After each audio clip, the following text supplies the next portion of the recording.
Hi viewers, welcome back to channel Uma house cooking. இதுக்கு நம்ம சேனலில் ரொம்பவே டேஸ்டியான பரோட்டா ரெசிபி தான் பார்க்க போகிறோம். ஸோ வீடியோக்குள்ளே போகிறதுக்கு முன்னாடி மறக்காம நம்ம சேனலில் சப்ஸ்கிரைப் பண்ணிடுங்க. கூடவே இருக்க பெல் ஐக்கன் கிளிக் பண்ணுங்கள். அப்போ தான் அப்லோட் பண்ணுற ஒரு வீடியோஸ் நோட்டிஃபிகேஷன் வரும். ஓகே, வாங்க இப்போ வீடியோக்குள்ளே போகலாம். என்னென்னு பார்த்தீங்கன்னா, ஃபர்ஸ்ட் ஒரு பெரிய பிளேட் எடுத்துக்கிறேன். கொஞ்சம் அகலமாக இருக்கணும் பிளேட். அந்த பிளேட்டில் நான் 2 கப் மாவு சேர்த்துருக்கேன் இன்றைக்கி, மைதா மாவு.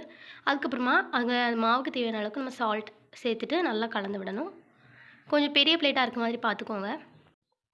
நல்லா கலந்ததுக்கப்புறமா நான் தண்ணி ஊற்றி பிசைஞ்சு எடுத்துக்க போகிறேன். நார்மலாக சப்பாத்தி மாவு பிசைகிற மாதிரி தான் பிசையணும்.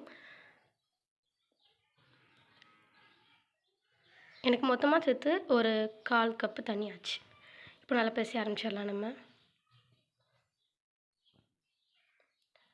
ஓரளவுக்கு பிசைஞ்சதுக்கப்புறமா அதுக்கு ஒரு 1 டேபிள் அளவுக்கு நம்ம வந்து ஆயில் ஆட் பண்ணணும். நார்மலாக ரீஃபைன் ஆயில் தான் ஆட் பண்ணிவிட்டு இப்படி இழுத்து இழுத்து பிசையணும். சப்பாத்தி மாவு இழுத்து இழுத்து பிசையணும். அதனால தான் நான் இந்த மாதிரி பெரிய தட்டை யூஸ் பண்ண சொன்னேன். மேபி உங்கள்கிட்ட பெரிய தட்டு இல்லைன்னா நீங்கள் சின்ன பாத்திரத்தில் பிசைஞ்சிட்டு அதுக்கப்புறம் ஒர்க்கிங் சர்ஃபேஸ்க்கு இதை மாற்றிடலாம். இப்போ நான் பிசைஞ்சிட்டேன் ஓரளவுக்கு. பாருங்கள் எப்படி இருக்குன்னு. இப்படி தான் இருக்கணும். நல்லா பிசைஞ்சதுக்கப்புறமா சாஃப்டாக இருக்கணும். நல்லா இழுத்து இழுத்து பிசையணும். ஒரு 15 மினிட்ஸ் போல் நீங்கள் பிசைஞ்சு எடுத்துக்கணும். இப்போது இதில் மறுபடியும் ஒரு 1 ஸ்பூன் அளவுக்கு ஆயில் ஆட் பண்ணிவிட்டு நல்லா இதை மாய்ஸ் பண்ணணும். அப்படியே மூடி வச்சிடணும். மூடி ஒரு 2 ஹவர்ஸ் போல் அப்படியே வச்சிடணும் நம்ம. அதுக்கப்புறமா தான் இதை எடுத்து நம்ம மற்ற ப்ராசஸ்லாம் பண்ண முடியும். இப்போது 2 ஹவர்ஸ்க்கு அப்புறம் பாருங்கள் எப்படி இருக்குன்னு. இப்போ நான் கரெக்டாக 2 பரோட்டா வர மாதிரி தான் மாவு பிசைஞ்சிருக்கேன். ஸோ 2ஆக பிரித்து எடுத்தாச்சு. இப்போ இதுலேயும் நல்லா பாலாக ஆக்கிட்டு அதுக்கப்புறம் இதில் வந்து ஆயில் ஆட் பண்ணிவிட்டு இதையும் ஒரு 1 ஹவர் போல் நான் ஊற வச்சு எடுக்கணும்.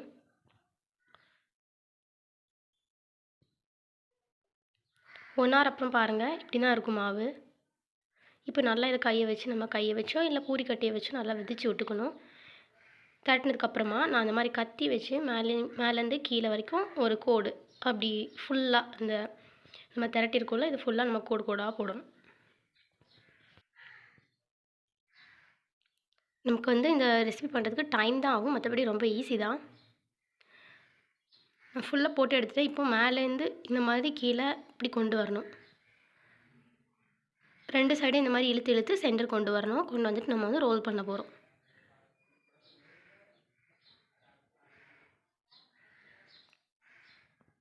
இந்த மாதிரி ரோல் பண்ணுங்கள்.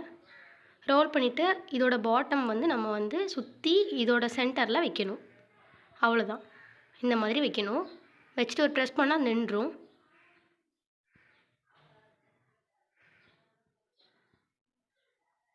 இந்த மாதிரி இன்னொன்று இருக்குல்ல, அதையும் நான் பண்ணி எடுத்துக்கிறேன்.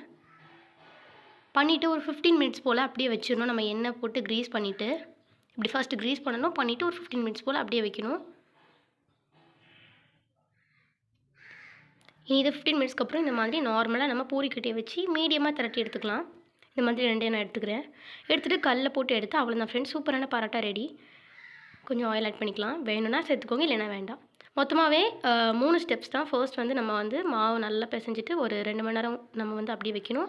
அப்புறமா அதை வந்து உருண்டை பிடிச்சிட்டு அதை வந்து ஒரு 1 ஹவர் வைக்கணும்.